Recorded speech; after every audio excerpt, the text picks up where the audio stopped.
Dear Starseed from Gaia, he'll recognize you by something you do with your hands without noticing, and this moment is bringing that hidden sign into your awareness. I am Ophelia, emissary of the Galactic Federation of Light, and the Reunion guides are speaking through me with a message your heart was prepared to receive. By the end of this transmission, you'll understand exactly how to recognize your divine counterpart through the subtle gesture your soul makes before your mind can explain it. But here's the first revelation. The sign is not forced or performed. It appears naturally when your heart feels safe, seen, and mysteriously connected to someone carrying familiar divine energy. You didn't find this video by chance. Your heart called this message in. This isn't just a message.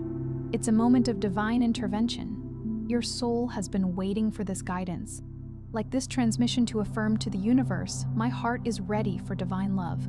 Subscribe if you're on the twin flame path and aligning with sacred union. Comment 1111 if your heart is awakening to divine truth. Your heart knows why you're here. Not every soul who hears this message is ready to act on it. But if your heart is beating differently right now, if something inside you whispered, "This is for me," then the next step has already chosen you. The Divine Love Frequency Code holds the complete activation sequence for sacred partnership, the wound clearing, the recognition map, the 11-minute practice that shifts your entire energetic field. You'll find it in the first pinned comment below, but only while this window remains open. And now, allow yourself to notice what your body has been revealing without asking permission from your mind. The small movement, the familiar gesture, the way your fingers reach, fold, trace, protect, or soften when you are thinking deeply or feeling something you cannot explain. These moments are not proof that another person is destined to identify you by a single sign. They are invitations to become conscious of the language your heart has been speaking through you all along. There are messages moving through you every day that never pass through the gate of spoken language. The slight pause before you answer. The way your shoulders rise when you are preparing to defend yourself. The way your hands open when you feel safe, or curl inward when you sense rejection. You may have believed these were random habits, but many of them are the visible surface of an invisible inner story. Your body is constantly translating experience into movement, posture, breath, and rhythm. The body often remembers before the mind understands. It carries tenderness that words could not hold. It stores the reflexes created by longing, by self-protection, by years of giving more than you received. And sometimes, when you are near someone whose presence touches an ancient layer of recognition, the body reveals a pattern you have repeated so often that you no longer notice it. Your hands may move toward comfort. They may become restless when you are trying to hide emotion. They may reach for connection and then pull back when intimacy feels too real. This does not mean every sensation is a supernatural message, or that every familiar feeling points to a destined person. It means your body has wisdom worth listening to. A river does not need to explain why it bends around a stone. It simply carries the memory of the landscape. In the same way, your nervous system carries the memory of what it has survived. It knows the difference between the room where you had to stay alert and the room where you were allowed to exhale. It knows the difference between affection that asks you to perform and affection that allows you to rest. This is where the deeper awakening begins, not in searching for someone who will study every movement you make, but in learning to study yourself with compassion. The sacred counterpart is not meant to become a detective who proves your worth by noticing hidden signs. The deeper purpose of recognition is that their presence may illuminate what you have been unable to see alone. They may notice the way you care for others before caring for yourself. They may sense the tenderness behind your guardedness. They may recognize the quiet ways you ask to be loved without ever saying the words. Yet their recognition should never replace your own. Another person may hold up a mirror, but they cannot become your identity. They may see the light in you while you are still learning to look at yourself without criticism. They may call attention to gifts you dismissed as ordinary, but the sacred path asks you to eventually stand before your own reflection and say, "I know who I am," even when no one is applauding, pursuing, or confirming me. But before that recognition can become a healthy union, something within you must stop treating love like a test you have to pass. The first door opens when you separate recognition from validation. Perhaps you have spent years hoping someone would notice the details you thought made you invisible. You wanted someone to see how your hands tremble when you are overwhelmed, how they become gentle when you are caring for someone, how they move when you are trying to explain a feeling that has no language. You wanted to be known without having to reveal yourself completely. There is a sacred exhaustion that comes from being surrounded by people who see what you do, but not what it costs you to keep doing it. They notice your reliability, your patience, your strength, your ability to remain calm in the storm. But they may not notice the quiet moment afterward, when you sit alone and realize you have once again carried everything without being carried yourself. So you begin longing for someone who can read the hidden pages of you, someone who can recognize the tremor beneath the composure. That longing is human, it deserves tenderness. But your hidden gestures do not become meaningful only when another person notices them. They are meaningful because they belong to your living emotional language. When you begin honoring them yourself, you stop placing the key to your identity in someone else's hands. You can let another person recognize you without needing their recognition to make you real. You do not need to be discovered in order to be valuable. A buried spring does not become water only when someone finds it. A star does not lose its radiance because clouds pass over it. In the same way, your essence remains present through seasons of loneliness, misunderstanding, and silence. The right connection will not create your worth. It will meet the worth that has been waiting for your own conscious acceptance. Place your attention on your hands today.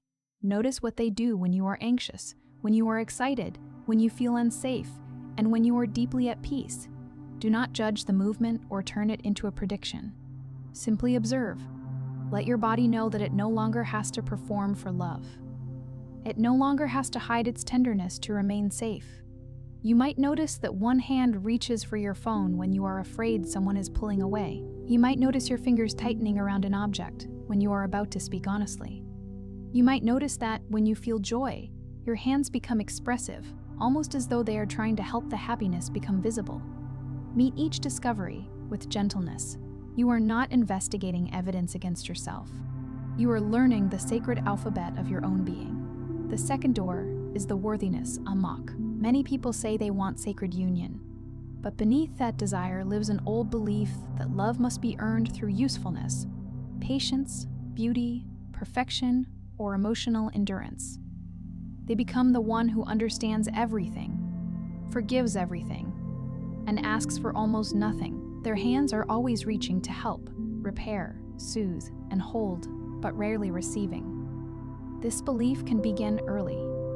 Perhaps you learned that being easy to love meant having few needs. Perhaps you were praised when you were mature beyond your years, quiet during conflict, or available whenever someone else needed support. Over time, you may have made a private agreement with life. If I am useful enough, perhaps I will not be left. But love built on that agreement becomes a transaction disguised as devotion. You keep giving, hoping the universe will finally pay you in permanence. This pattern can make familiar struggle feel like destiny. You may mistake being needed for being cherished. You may feel intense chemistry with someone who awakens your abandonment wound because the nervous system recognizes the chase, not because the connection is nourishing. The heart may call it divine timing when it is actually asking you to choose yourself in a place where you once disappeared. There is a difference between a bond that challenges you to grow and a bond that repeatedly wounds you and calls the wound spiritual. Growth may stretch you, but it will not consistently erase you. It may invite difficult conversations, but it will not demand that you betray your own perception. It may reveal your fears, but it will also provide enough safety for those fears to be held and healed. Sacred love does not require you to become smaller so another person can remain comfortable. It does not ask you to decode silence forever. It does not make you prove devotion by tolerating confusion. The frequency of divine love is not desperation intensified until it feels mystical. It is the quiet, steady knowing that your tenderness belongs in a relationship where it can be met. Each time you catch yourself reaching for someone who has not reached toward you, pause. Bring one hand to your heart and one to your lower abdomen. Breathe slowly and ask, am I moving from love, or am I trying to escape the fear of being forgotten? You do not need to criticize the answer. Awareness is already the beginning of release. Then ask another gentle question. What would choosing myself look like in this exact moment? It may mean not sending the message. It may mean asking for clarity. It may mean allowing the tears to come without turning them into a reason to return to what hurt you. It may mean remembering that an unanswered invitation is also information. When you choose yourself in small moments, the soul learns that self-respect is not a punishment. It is a form of devotion. The third door is the healing of the receiving channel. There are souls who are brilliant at giving affection but become uncomfortable when affection returns. They can offer compassion for another person's wounds, yet they distrust kindness directed at themselves. They can hold space for someone's fear, but when someone tries to hold space for theirs, they change the subject, make a joke, or reach for control. Your hands may reveal this pattern. They may instinctively offer, fix, touch, arrange, or manage, but become tense when someone wants to care for you. This is not a flaw. It is often the result of learning that giving was safer than receiving. If you were praised for being strong, mature, helpful, or selfless, you may have confused self-abandonment with spiritual goodness.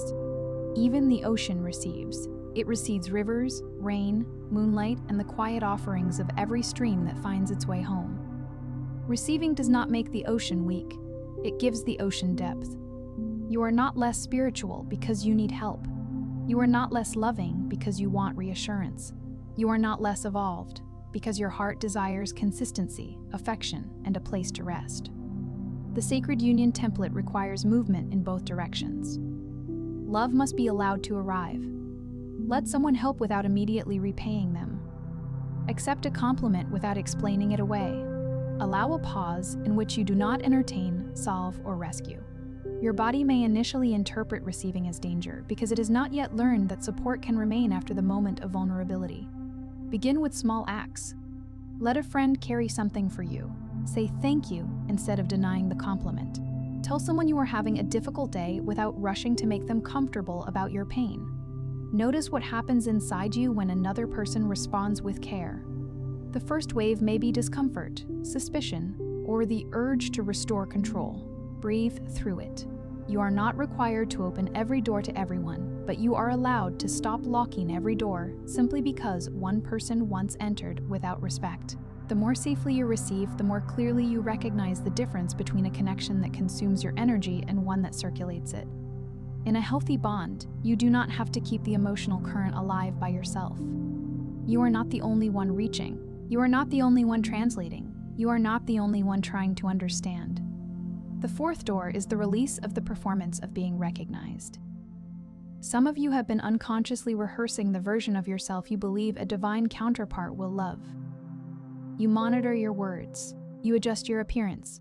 You imagine how you will behave when the right person appears. You may even become hyper-aware of your hands, your eyes, your voice, and every spontaneous gesture, wondering whether the universe is sending a signal. You may be trying to become mysterious enough to be pursued, healed enough to be chosen, attractive enough to be remembered, or calm enough to never be called difficult. But any identity built for another person eventually becomes a room with no windows. You can decorate it beautifully and still feel unable to breathe. But sacred love does not arrive to reward a perfect performance. The person aligned with your heart will not need you to become an edited version of yourself in order to remain interested. This does not mean that growth is unnecessary. It means growth should make you more honest, not more artificial. Let your hands be human. Let them fidget when you are nervous. Let them rest when you do not know what to say. Let them move naturally when you speak with passion. The person who is meant to meet you in truth will not be searching for an impossible symbol. They will be meeting the presence beneath the gesture, the sincerity, the warmth, the soul that has survived and still chooses to love. You do not have to manufacture signs for someone who is capable of meeting you. You do not have to become a puzzle to make yourself unforgettable. What is genuine has its own texture. It may be quiet, imperfect, and ordinary, but it carries a warmth that cannot be imitated. The sacred counterpart, if and when that relationship enters your life, will be drawn not merely to your polished surface, but to the truth that continues to shine when the performance ends. This is where the Arcturian heart wisdom becomes simple. What is aligned does not require you to abandon your center in order to be chosen. Your energy becomes magnetic, not when you are constantly broadcasting a signal of longing, but when your life begins to feel safe enough for love to enter without being chased. Magnetism is not manipulation. It is not a strategy for making someone miss you. It is the natural radiance of a person who is no longer divided against themselves. When your thoughts, boundaries, choices, and actions begin moving in the same direction, your energy becomes clear. You stop sending one signal through your words and another through your tolerance. You stop saying you want peace while repeatedly returning to chaos. Alignment is the moment your life begins to agree with your prayer. The fifth door is the distinction between intuition and projection. When your heart has been lonely for a long time, it may attach sacred meaning to every coincidence. A glance becomes a promise. A repeated number becomes a contract. A familiar gesture becomes confirmation that someone is your counterpart. There is no shame in this. The imagination often tries to create certainty when the emotional body is exhausted by uncertainty. The mind is a storyteller, and when it is afraid, it may turn fragments into an entire prophecy. It may take one tender conversation and build a future around it, because the possibility feels safer than the present truth. It may search for signs not because you are foolish, but because ambiguity has become too painful. Compassion does not mean believing every story the mind creates. It means understanding why the story appeared, then gently returning to what is actually happening. But intuition is not frantic. It does not demand that you ignore reality. It does not ask you to excuse inconsistency or remain loyal to potential while your needs go unmet. True inner knowing can coexist with patience, boundaries, and clear observation. It will never require you to sacrifice your dignity to preserve a fantasy. Intuition has the quality of a clear bell. It may be quiet, but it does not need to shout. Projection often feels like a storm of interpretation, urgency, and fear. It asks you to check, decode, compare, and search for reassurance. Intuition can say, wait and observe. It can say, this feels beautiful, but let time reveal its truth. It can say, I love this person, and I still need to protect my peace. When you sense recognition with someone, ask yourself 3 questions. Do I feel more like myself around this person? Or more like a version designed to keep them? Is there mutual effort? Or am I carrying the entire meaning of the connection? Does this bond bring clarity over time? Or does it keep me suspended in interpretation? The answers may not arrive immediately, but your body will begin to tell the truth. Notice whether your hands soften or clench. Notice whether your breathing expands or becomes shallow. Notice whether you feel peaceful after contact or compelled to analyze every detail. These sensations are not absolute verdicts, but they are valuable information. Your heart is not only a portal for longing, it is also an instrument of discernment. Discernment does not close the heart. It protects the temple where love is meant to live. You can remain open while moving slowly. You can honor a connection without handing it your entire future.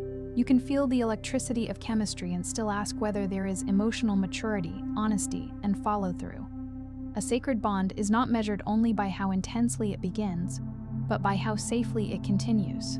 The 6th door is surrendering the need to control the timing. Sometimes the person who recognizes you is not the person you expected, and the moment of recognition does not unfold according to the story you rehearsed. Sometimes a connection begins quietly. Sometimes it appears after you have stopped trying to summon it. Sometimes the greatest activation is not meeting someone new, but finally ending the pattern that made unavailable love feel familiar.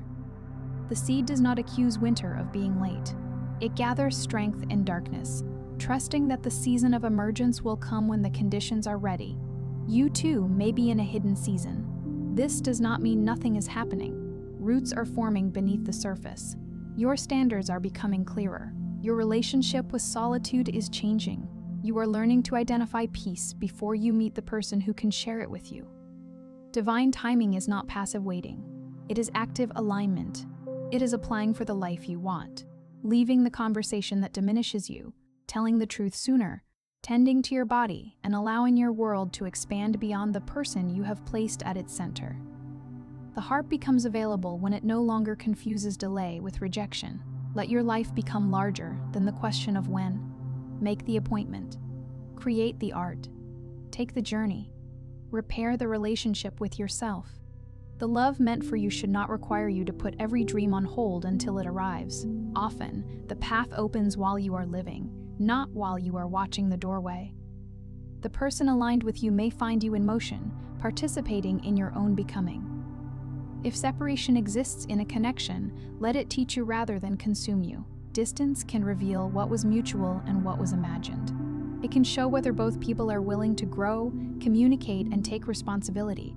No spiritual label should be used to justify emotional harm, repeated betrayal, manipulation, or indefinite uncertainty.